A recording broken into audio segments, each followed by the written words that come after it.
Seu nome é Arranca-Línguas. O Arranca-Línguas é uma criatura monstruosa que se parece com um grande gorila e ataca pessoas, animais e qualquer ser vivo que tenha uma língua. Dizem que ele habita nos arredores do rio Araguaia, nos estados de Goiás, Mato Grosso, Tocantins e Pará. Essa criatura monstruosa seria maior do que qualquer gorila ou ser humano. Dizem que teria cerca de 3,5 metros de altura, o dobro dos maiores gorilas da África, e as pegadas que deixa seriam 3 vezes maiores do que a de seres humanos. Não à toa, em alguns lugares ele é simplesmente chamado de King Kong. O Arranca-Línguas está sempre à espreita nesses locais onde habita, caçando qualquer coisa somente para matá-la e arrancar sua língua, pois dizem que somente das línguas ele se alimenta.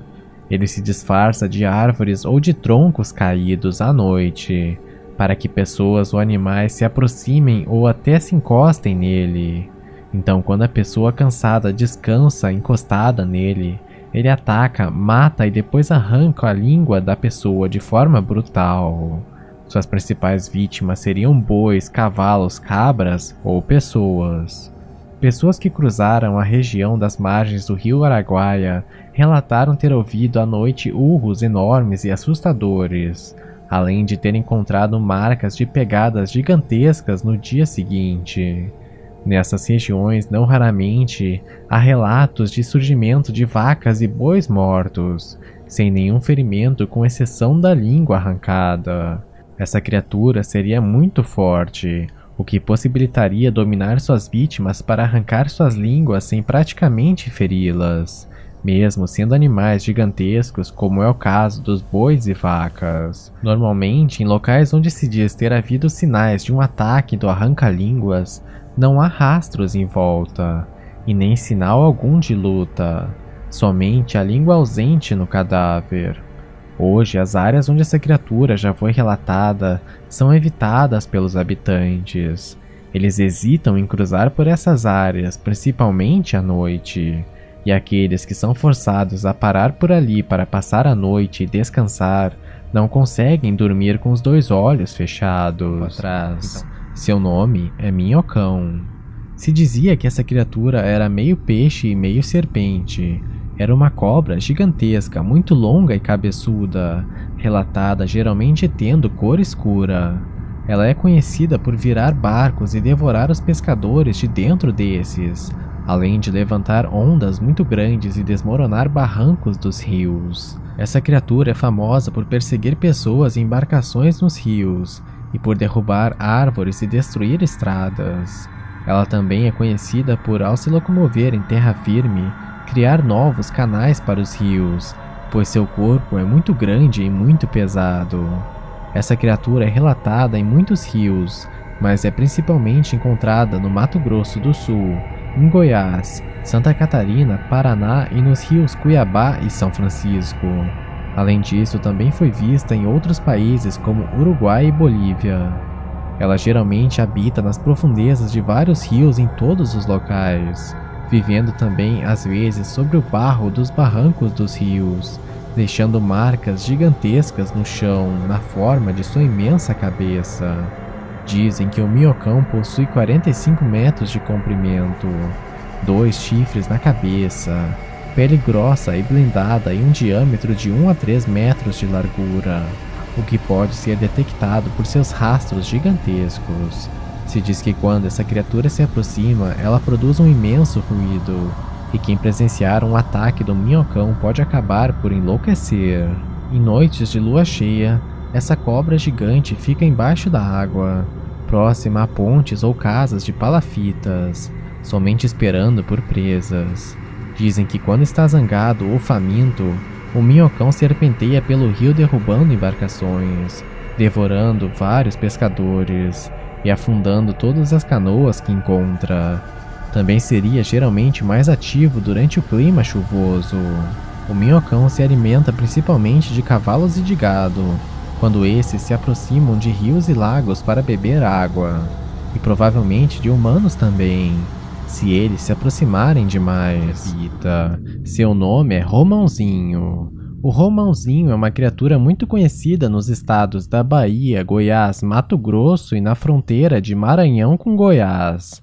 Se diz que é um tipo de menino que nunca cresceu e costuma andar pelas estradas dessas regiões fazendo travessuras e maldades com quem cruza seu caminho. Dizem as histórias que ele era um menino que desde cedo, até mesmo antes de falar, já dava alguns sinais de que era um ser maldoso. Relatos dizem que ele tinha o hábito de morder quem colocasse a mão em seu rosto, e também mordia a mama de sua mãe quando era amamentado. Quando cresceu um pouco mais, se dizia que maltratava os animais, destruía plantas e também prejudicava outras pessoas.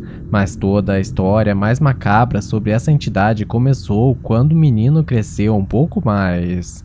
Certo dia, sua mãe pediu para que fosse até a roça levar o almoço para seu pai, em uma marmita.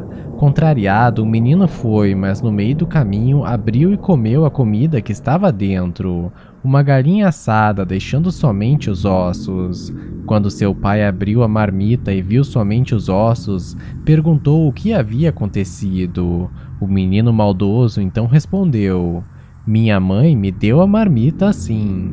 Acho que ela comeu a galinha com o homem que vai sempre à nossa casa quando o senhor sai para trabalhar e enviou para debochar do senhor." O homem, completamente enfurecido, voltou correndo para casa e apunhalou sua esposa, sem dar sequer tempo de ela desmentir a história. Romãozinho, assistindo a cena, não desmentiu sua história e ainda ria da mãe enquanto ela agonizava. Ao mesmo tempo, se vangloriava de sua inteligência. Mas antes que ela morresse, sua mãe o amaldiçoou. Ela disse que ele nunca morreria, nem conheceria o céu nem o inferno enquanto existisse um ser vivente sobre a terra. O seu tormento seria eterno. O menino não se importou e saiu rindo de casa. O pai, percebendo que havia sido enganado, suicidou-se. Desde esse dia, o menino vaga pelo mundo sempre fazendo maldades e procurando formas de alimentar sua necessidade sádica de travessuras. Mas há algumas variações para a história. Uns dizem que ele na verdade teria matado o pai de susto. Outros que a mãe não teria morrido e teria amaldiçoado o filho após a morte do pai. Uma outra variação que o povo conta diz que Romãozinho vira uma bola de fogo que fica vagando pelas estradas desertas. Há quem diga ainda que ele teria se transformado no próprio Corpo Seco, outra temida entidade do Brasil, cuja alma era tão ruim que nem o céu nem o inferno quiseram. Seu nome é Teresa Bicuda.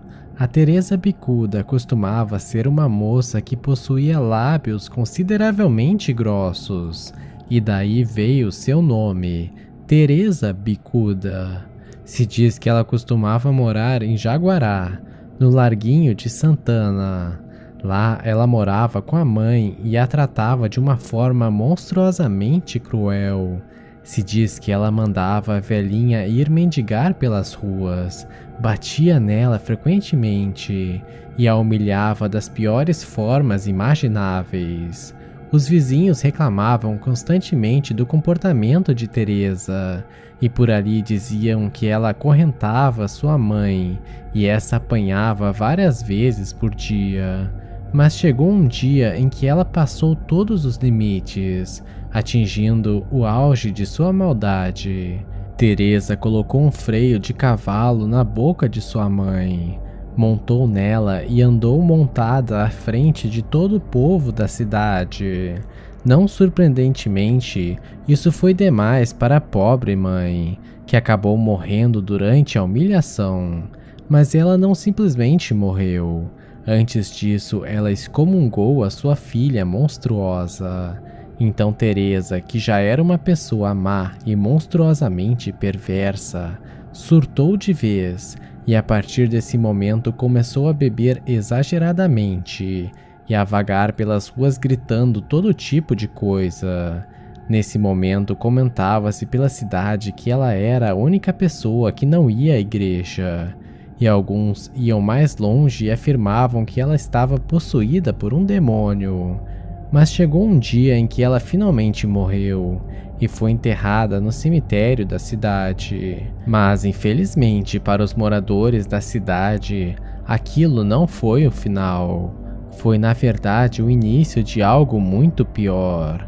Após a morte, Teresa retornou como um fantasma perverso e atormentador. Sua alma penada vagava pelas ruas da cidade, gritando exatamente da mesma forma que fazia em vida, especialmente como fez no dia em que cavalgou a sua mãe. Todos os dias à meia-noite, o fantasma dela vagava pelo lugar. Além disso, os lamentos dela também eram ouvidos em meio aos gritos espectrais. O povo da cidade, desesperado, acabou desenterrando o corpo dela e o colocando atrás da capelinha do rosário, na esperança de que o tormento fosse extinto. Mas isso não serviu de nada. Tudo continuou da mesma forma. Então um dia eles finalmente desenterraram o corpo novamente e a levaram para a proximidade de um córrego, onde puseram uma cruz próxima ao seu corpo. Desde esse momento, aquele lugar ficou amaldiçoado, pois ali nenhuma planta jamais crescia, e com o tempo o lugar passou a ser chamado de o Córrego da Teresa Bicuda. Nesse córrego onde ela foi enterrada, dizem algumas lendas que um pé de caju assombrado teria nascido exatamente em cima de onde ela foi enterrada. E dizem que quem ousar pegar um fruto dali seria amaldiçoado e atacado por um enxame de abelhas que lá existe. Dizem, além disso, que em noites de lua cheia ela assombra a serra da região, e há relatos inclusive de moradores que teriam sido perseguidos pela assombração. Segundo algumas versões das histórias, ela faria com quem capturasse o mesmo que fazia com sua mãe. Montaria nesses como se fossem cavalos e obrigaria-os a fazerem as vontades dela. Então tome cuidado com a Teresa Bicuda. Essa entidade perigosa é um dos seres mais maléficos e perigosos do Brasil. Evite a todo custo andar pelas localidades onde é possível que ela seja encontrada, já que caso você seja azarado o suficiente para ser encontrado por ela, provavelmente no melhor dos casos teria uma noite de muito terror e sofrimento. Então tome providências contra a Teresa Bicuda. Caso contrário, você pode não sobreviver para contar a história.